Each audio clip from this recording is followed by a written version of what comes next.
의 경주에서 승리하려면 이라는 제목으로 말씀을 증거하겠습니다. 계속해서 우리는 승리의 삶에 대해서 말씀을 나누고 있는데 오늘이 마지막으로 한 번 더 승리에 대해서 살펴보도록 하겠습니다.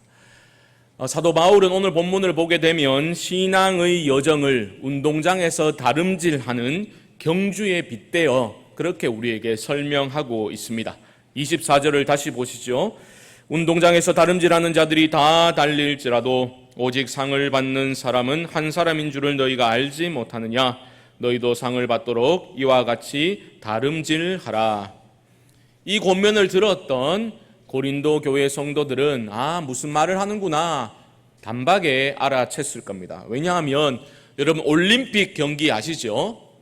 고린도라는 도시에서 한 10여 킬로미터 떨어진 이스미안이라는 곳에서는 2년에 한 번씩 올림픽 경기 그 다음으로 중요한 이스미안 경기가 열렸습니다. 그러니까 사도 바울은 고린도의 사도행전을 따르게 되면 한 1년 반 정도 머물렀거든요. 이스미안 경기가 2년에 한 번 열렸으니까 그 경기를 직접 보았을 가능성도 매우 높은 겁니다. 어쨌든 고린도 교회 성도들은 그 경기에 대한 예화를 너무나 쉽게 익숙하게 알아들을 수 있었을 것입니다. 다 달릴지라도 상을 받는 자는 한 사람뿐인 것을 알지 못하느냐, 이 말은 우리가 열심히 신앙생활해도 1등 못하면 구원 못 받고 하늘의 상급 못 받는다, 그 말이 아닙니다. 상급을 바라보면서 최선을 다해 경주에 임해야 한다라는 것을 강조하는 것이 메시지의 핵심입니다. 신앙생활은 산책이 아닙니다. 신앙생활은 산책이 아니라 경주입니다. 산책과 경주의 차이점이 있다면 분명한 목표점, 결승점이 있는가의 여부일 것입니다. 산책을 나왔으면 좀 피곤하면 앉아서 쉬어도 되고 이리 가볼까 저리 가볼까 이리저리 왔다 갔다 해도 아무런 상관이 없습니다. 하지만 경주에 임했다면 결승점을 향해서 최선을 다해서 달려야 하는 것입니다. 하나님은 우리 모두를 그리스도 안에서 선택하셨고 구원하셨습니다. 구원의 목적이 있습니다. 죽었던 너희를 살리셨도다. 그것은 saved from이에요. 뭐뭐로부터. 하나님과 원수되었던 우리들을 그 죄악된 삶으로부터 건져내셨죠. 감사하다. 그게 끝이 아닙니다. saved for. 무엇을 위해서 우리를 구원하셨는가? 바로 하나님의 선한 일에 열심을 내는 사람들로 우리를 친백성으로 불러주셨다라고 성경은 말하고 있습니다. 그리스도 안에서 새로운 피조물이라 라고 선포했던 바로 그 성경 구절 바로 다음에 어떤 내용이 나오느냐 하면 너희가 하나님과 화목해 되었으니 너희에게도 하나님이 화목해 하는 직분을 주셨다라고 말하고 있거든요. 하나님의 사신들이라, 즉 하나님의 대사들이다라고 우리들을 불러주고 있습니다. 우리가 하나님과 화목해 되었기 때문에 감사하다, 간직하고 살아가는 게 아니라 이 깨어진 세상 가운데서 하나님을 모르는 사람들을 하나님과 화목해 만들어주는 그러한 직분을 우리는 받게 된 것입니다. 그것이 바로 모든 생명은 소명이다라는 말의 의미일 것입니다. 우리가 새로운 생명을 받았다라는 말은 새로운 소명을 받았다는 말이요, 새로운 사명을 받았다는 말입니다. 그것이 우리 신자의 존재 목적이자 이유가 되는 것입니다. 신앙은 산책이 아니라 경주입니다. 올 봄에 우리 교역자들과 우리 다음 세대 아이들과 함께 경주 벚꽃 마라톤을 다녀왔습니다. 해마다 10,000명 이상의 사람들이 모여 있으니까 얼마나 복잡한지 모릅니다. 딱 시작하면 마라톤이 시작되면 얼마나 힘차게 다 뛰어나가는지 모릅니다. 하지만 좀 달리다 보면 그렇죠? 중도 하차하는 사람들이 그렇게 많아요. 걷는 사람, 되돌아가는 사람 너무너무 많습니다. 그리고 우리 남자 교역자들은 제가 그렇게 얘기하거든요. 이게 목회라고 생각하고 느려도 괜찮으니까 끝까지 걷지 말고 뛰어라. 끝까지 뛰자 해가지고 짧은 거리이긴 합니다만은 완주를 하려고 애를 씁니다. 신앙의 경주에서 우리가 용두사미가 되면 안 되겠습니다. 예수님을 처음 믿고서는 세상을 전부 다 변화시킬 것처럼 이리저리 뛰어다니고 열정을 다하지만 얼마 가지 못해서 신앙의 흥미도 잃어버리고 열정도 식어버리고 예배의 자리에도 나아오지 못하는 그러한 용두사미의 모습을 보여서는 안 될 것입니다. 너무나 안타까운 일입니다. 신앙의 경주는 그렇게 끝이 흐지부지하면 안 되는 겁니다. 사랑하는 성도 여러분, 끝까지 이 신앙의 경주를 완주하실 수 있기를 주님의 이름으로 축복합니다.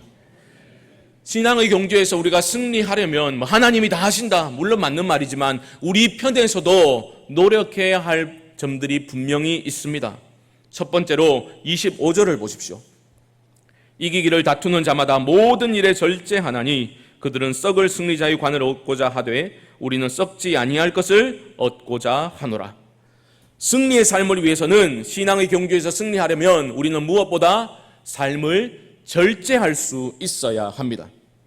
여러분, 마라톤 선수들을 보십시오. 복부 비만증에 걸려있는 마라토너를 보신 적이 있습니까? 그런 일은 없습니다. 프로페셔널한 선수들은 그렇죠? 몸에 살이 없어요. 얼마나 말라 있는지 모릅니다. 군더더기가 없습니다. 엄청나게 그들은 삶을 절제합니다.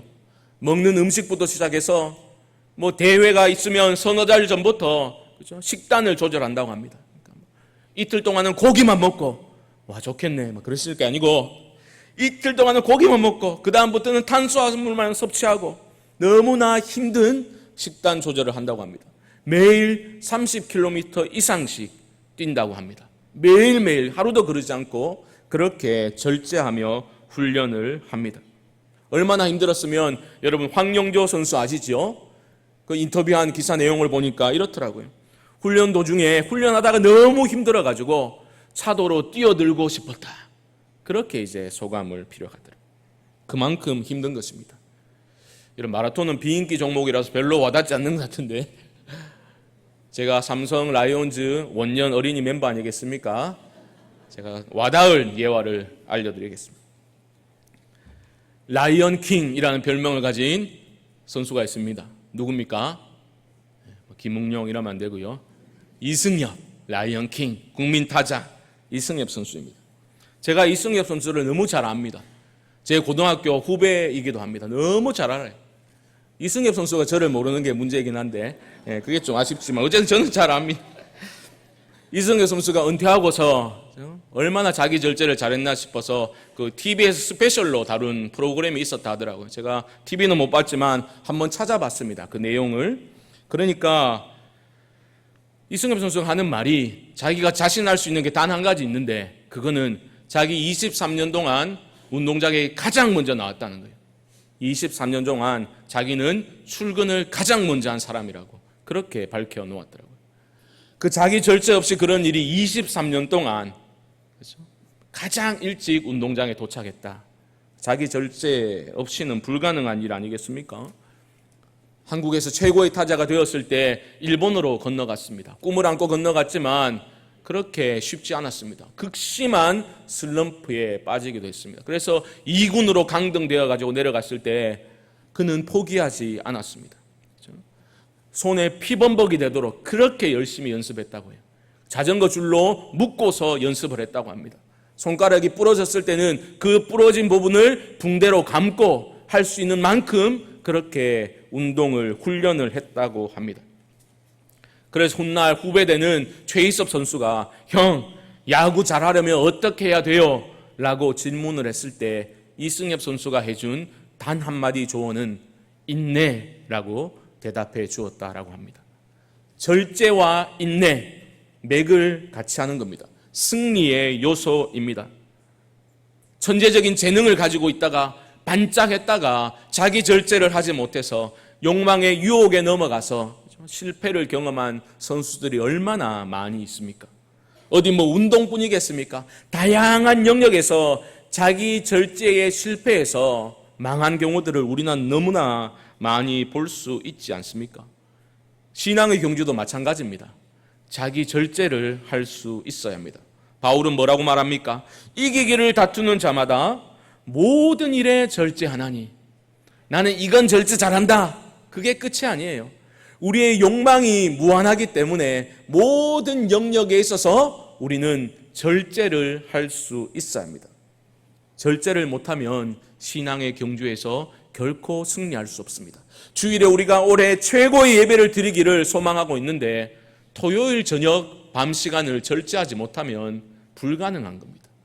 준비된 모습으로 나와서 말씀을 읽어보고 하나님 어떤 말씀을 주실까 기도하고 기대하며 예배 자리에 앉아 있는 것과 토요일 늦은 시간까지 그렇게 절제하지 못하고 살아가다가 피곤한 몸과 마음으로 교회에 나오는 것과는 확연한 차이가 나는 것입니다. 절제하실 수 있기를 주님의 이름으로 축복합니다. 절제는 그렇다고 강인한 인내심만으로 되는 건 아닙니다. 25절에서는 바울이 경기자들은 목표가 있다는 거예요. 승리자의 관을 얻기 위해서 상급을 바라보며 절제하는 겁니다. 저마다 성취하고자 하는 목표가 있기 때문에 절제할 수가 있는 겁니다. 영광을 꿈꾸면서 절제하고 인내하는 겁니다. 제가 유치원생 아들 예화를 한번 들어드리겠습니다. 이를 잘 닦인다고 닦았는 것 같은데 이가 썩었다고 검진을 해보니까 아프다고 그래가지고 치과에 데려갔습니다. 그러니까 몇 차례 치료를 받아야 된다고, 그러니까 신경치료까지 해야 된다고. 신경치료 아프잖아요. 그러니까 누나하고 놀다가 발톱에 긁히기만 해도 난리를 치는 애인데 이거 신경치료 받을 수 있겠나 염려가 됐습니다. 결론부터 말씀드리면 제 아들은 승리를 했습니다. 집에 간다고 소리 지르고 막 그렇게 치료를 시작했는데 집에 와서는 저를 보고 이렇게 말하는 겁니다. 아빠, 나 치과 가는 거 너무 좋아. 막 이렇게 말하는 거예요. 얘가 왜 그런가? 비밀이 어디 있는지 아십니까, 여러분? 60174 이 숫자에 있습니다. 그게 뭔가? 얘가 좋아하는 만들기 레고 장난감 모델명이 60174예요. 제가 장난감 잘 안 사주거든요. 그런데 이게 어떻게 할까 싶어가지고 상을 건 겁니다. 네 치료 몇 차례 받아야 되고 아플 수도 있단다. 그런데 이거 보이지? 네가 치료 다 받고 나면 네 손가락으로 주문하기 눌러라. 그러면 이게 온다. 목표를 줬습니다. 그러니까 그 치료를 견디는 거예요. 집에 와서 치과 가는 거 너무 좋아. 막 오버해가지고 이렇게 말하면서 견디는 겁니다. 결국은 치료를 잘 받고 상을 받았습니다. 뭐 아멘은 안 하셔도 됩니다만은 사람들은 저마다 성취하고 싶은 게 있지요. 내가 저것만 가지면 좋겠다. 그렇게 목표를 설정하고 살아갈 때가 있습니다. 그런 목표마도 잘못된 목표를 정하고 살아가는 것도 참 불쌍하지만 그런 목표마저 갖지 않고 살아가는 그냥 사는 거지 뭐 이런 인생만큼 허망하고 불쌍한 인생도 없습니다. 바울은 뭐라고 말합니까? 그 다름질에서 그 승리자의 관을 썩을 관이라고 말합니다. 썩을 승리자의 관이라고 말하는데 그렇게 표현하는데 전혀 주저하지 않습니다. 왜 그렇습니까? 썩지 않을 승리자의 관이 있다라는 것입니다. 우리는 썩지 아니할 것을 얻고자 하노라. 분명한 우리 삶의 목표가 있다라고 말하고 있는 겁니다.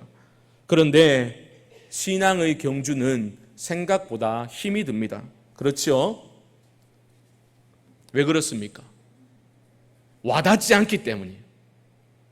영원한 하늘의 상급이 우리에게 와닿지 않습니다. 그게 문제예요. 동기부여가 안 되는 겁니다.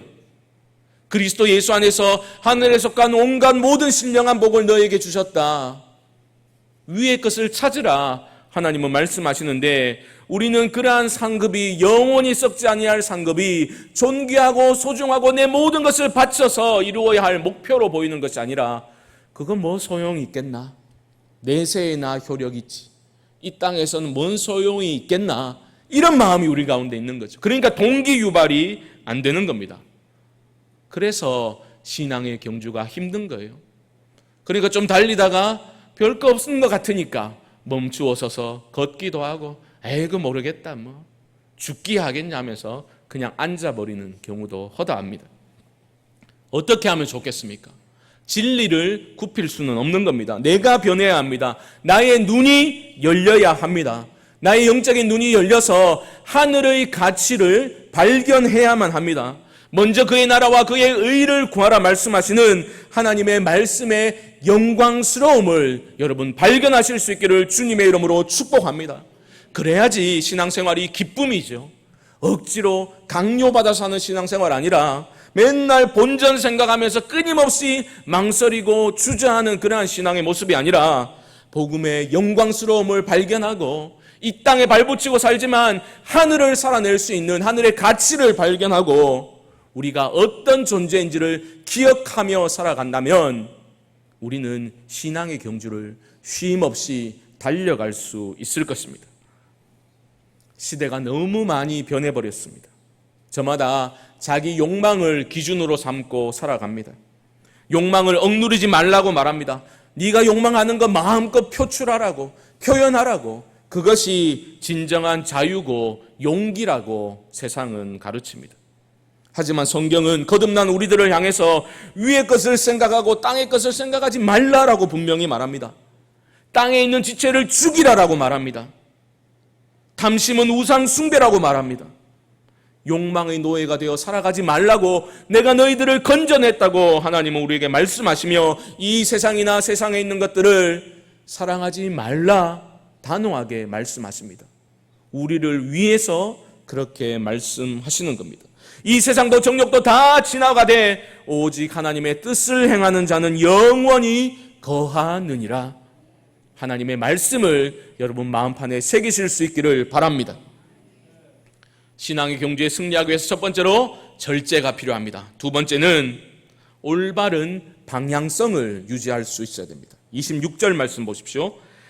그러므로 나는 다름질하기를 향방 없는 것 같이 아니하고 싸우기를 허공을 치는 것 같이 아니하며. 방향성이 너무 중요합니다. 영원한 하늘의 상급, 썩지 않을 그 상급을 얻으려면 우리가 하나님께 시선을 고정하고 올바른 방향으로 달려야 합니다.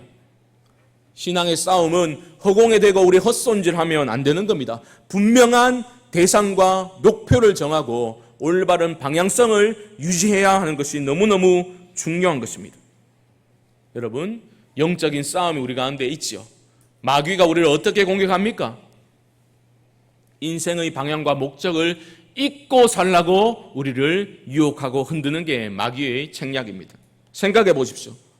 그래 살면 되지 뭐. 삶에 어려움 없고 물질적으로 그 정도면 됐고 뭐 좀 없으면 어때? 이렇게 행복하게 살면 되지.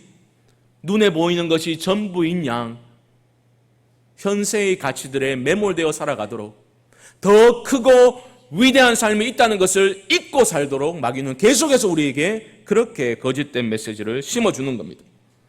그래서 자기 행복이라는 목표를 가지고 작은 왕국 안에 갇혀서 살아가도록 마귀는 끊임없이 그렇게 살면 돼 라고 우리에게 알려줍니다. 사람들 저마다 열심히 땀 흘려 성실하게 살아가고 행복하게 살아가는 것처럼 보이지만 결국은 육신의 정욕과 안목의 정욕과 이생의 자랑에 젖어서 이 세 가지 욕망에 충실한 삶을 살아가는 모습을 우리는 보게 됩니다. 우리 주님은 그렇게 살지 말라고 이 땅에 오셨거든요. 우리 주님 공생의 사역을 시작하실 때에 마귀의 세 가지 시험을 이겨내셨지 않습니까? 그 세 가지 시험이 바로 그겁니다.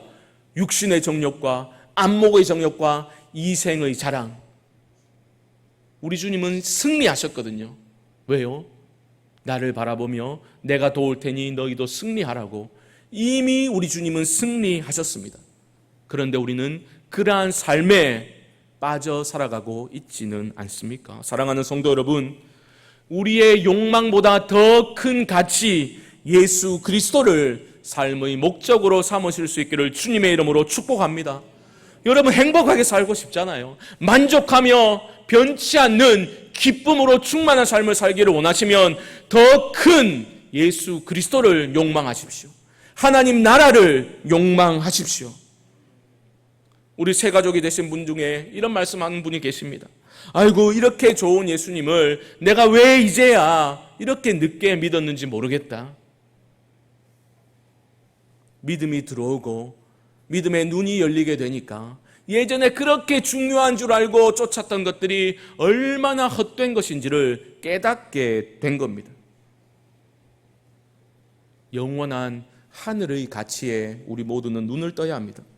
우리는 하늘 본향을 향해서 나아가고 있는 순례자들이라는 것을 여러분 잊지 마시기 바랍니다. 분명한 목적지가 있는 것입니다.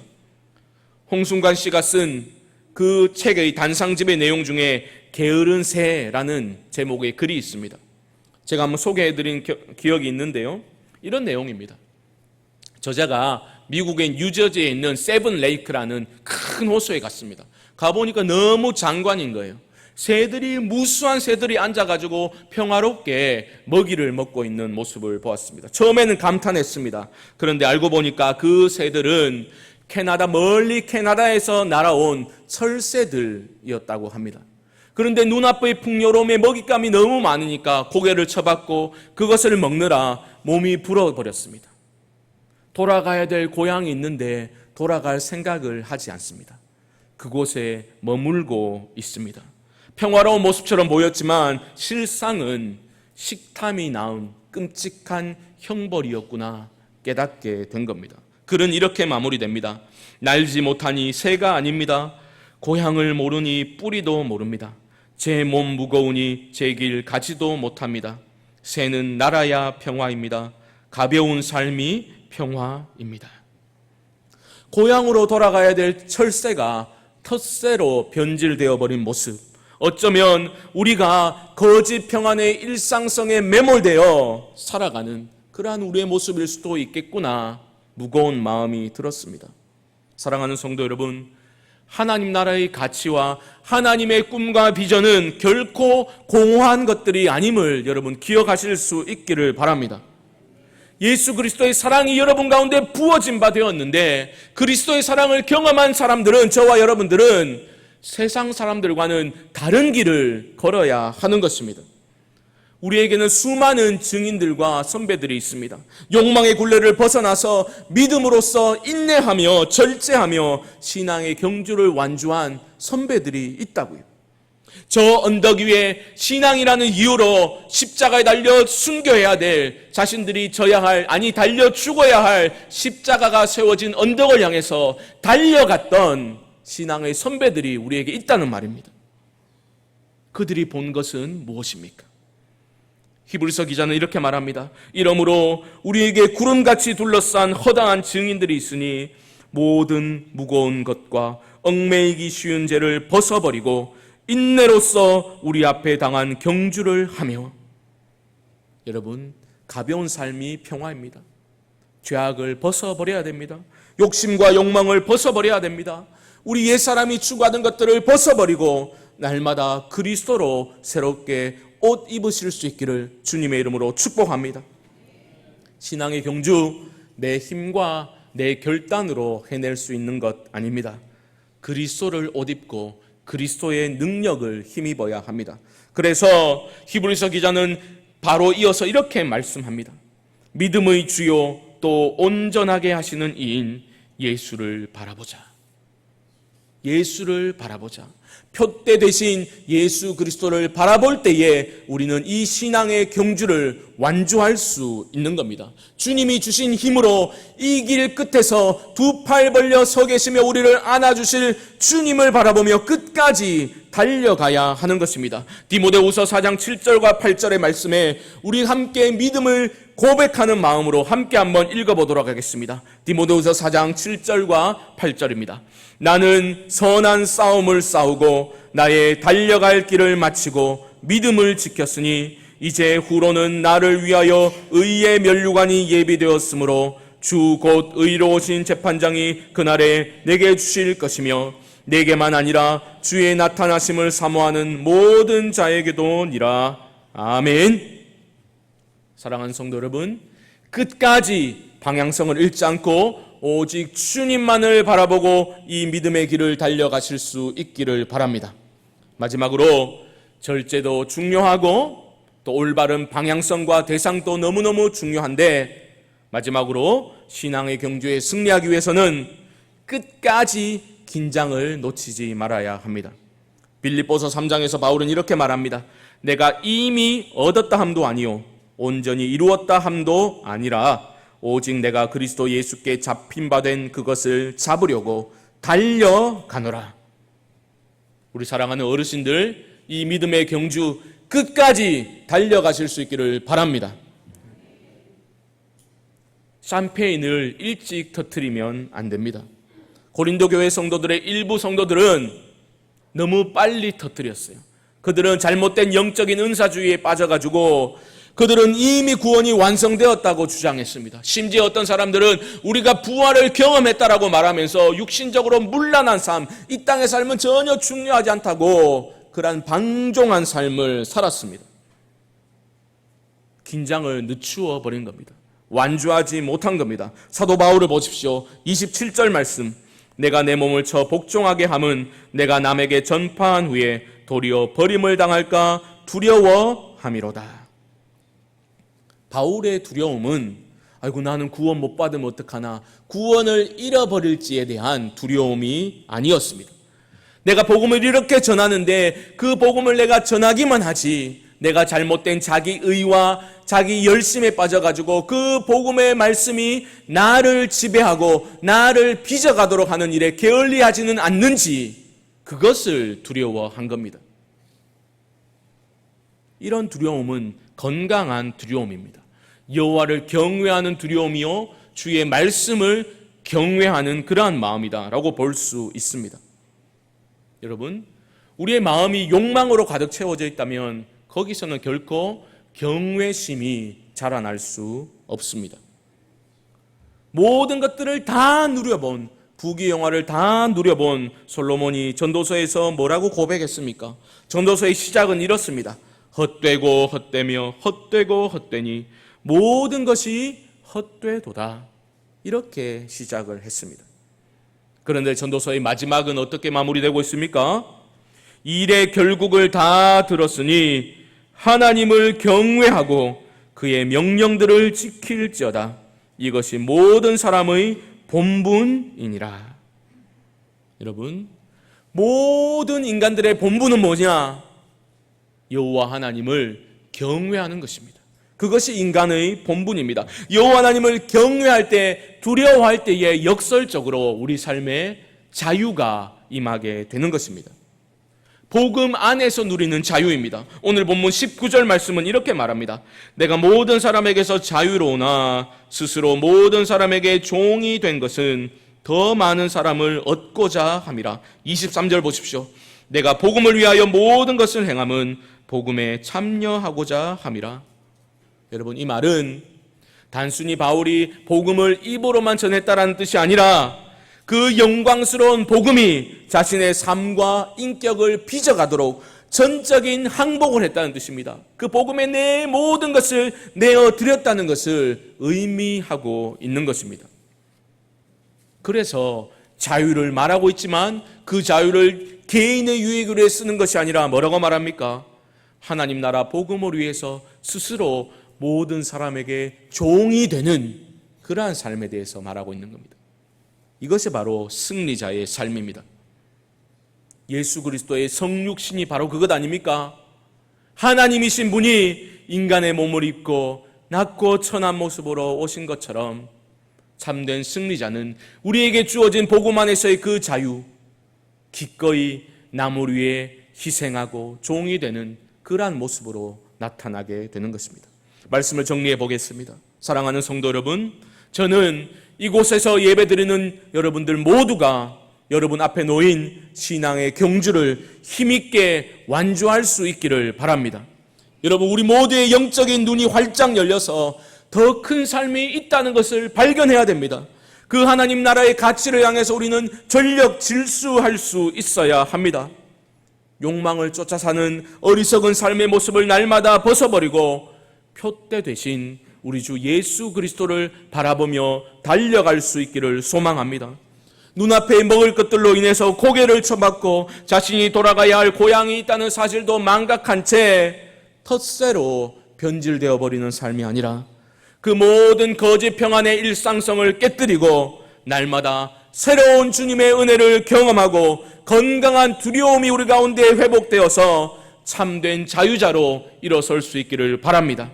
나는 죽고 내 안에 예수 그리스도가 살아 역사하는 삶을 꿈꾸시되 그것이 나의 소멸이 아니라 내가 최상의 상태로 존재할 수 있는 것이라는 것을, 이것이 하나님의 부르심이라는 것을 기억하고 그것을 소망하는 마음이 우리 안에 커져갈 수 있기를 바랍니다.